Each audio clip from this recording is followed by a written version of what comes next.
大家好，欢迎收看扣码电竞。LOL 电子竞技已经走过了10多个年头，在 S14 赛季迎来了一个转折点。在今年各大赛区联赛的热度都在下降，顶级联赛还能正常运行，但很多外卡联赛都遭遇了生存危机。最近就爆出了一个大新闻 ，LOL 越南赛区宣布停摆，真相让人大跌眼镜。LOL 官方宣布了越南联赛停摆的消息，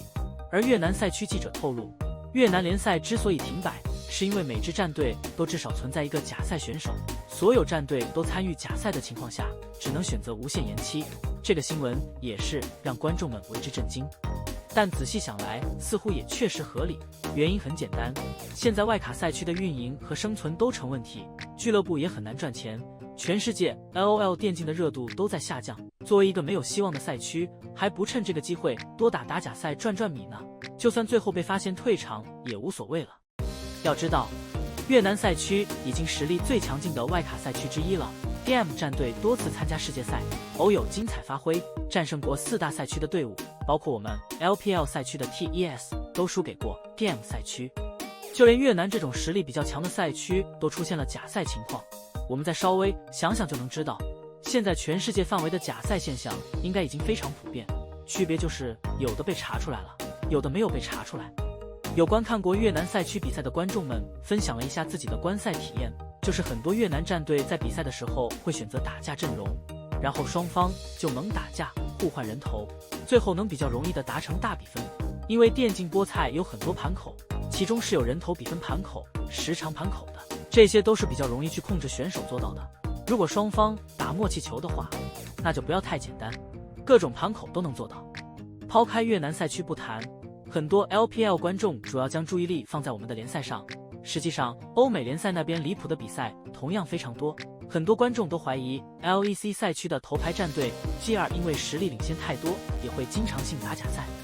现在 LOL 电竞最大的问题就在于中韩2大赛区实力领先太多，世界赛都是这2大赛区的2人转，欧美赛区已经是挣扎了多少年了，换了各种各样的方式想要去接近中韩赛区，但实际上收效甚微，这也是不利于 LOL 电竞发展的一个重要因素。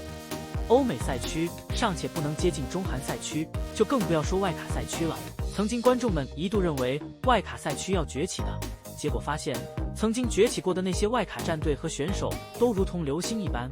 后面的外卡选手很少再有能达到那种高度的存在。不仅是外卡赛区，我们赛区也是不能幸免。在 LOL 春季赛期间，曾出现过多起假赛事件，其中大部分被爆假赛的选手都是出自 LPL 赛区。最开始是外卡赛区，2名 LDL 选手远赴外海，比赛过程中各种离谱操作，导致被观众认定为假赛而举报。而后续澳洲赛区前 OMG 辅助选手同样因为演技拙劣被观众质疑。前2名 LDL 选手在被调查后，因为没有证据，所以无法定性，而辅助程轩则是被澳洲赛区永久禁赛。而在3月初 LDL 官方也发布过一条假赛公告，有一支战队1位教练8位选手参与假赛，其中与部分选手曾经打上过 LPL 联赛，比如前 RNG 上丹怒。LPL 赛区的名声在其他赛区眼里真的已经被定义成假赛赛区，不过随着最近越南赛区假赛事件曝光，这个称号似乎要易主了，因为他们的假赛恶劣程度。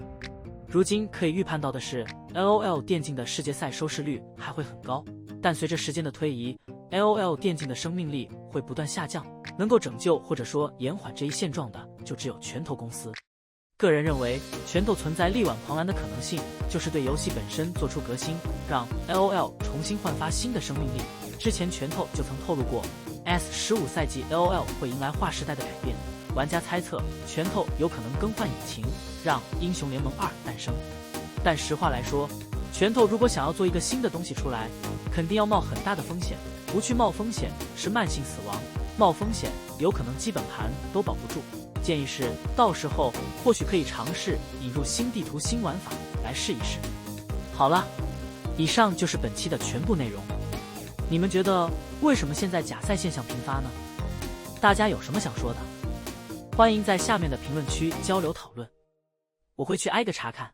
感谢老爷收看，欢迎点击订阅，我们下期再见。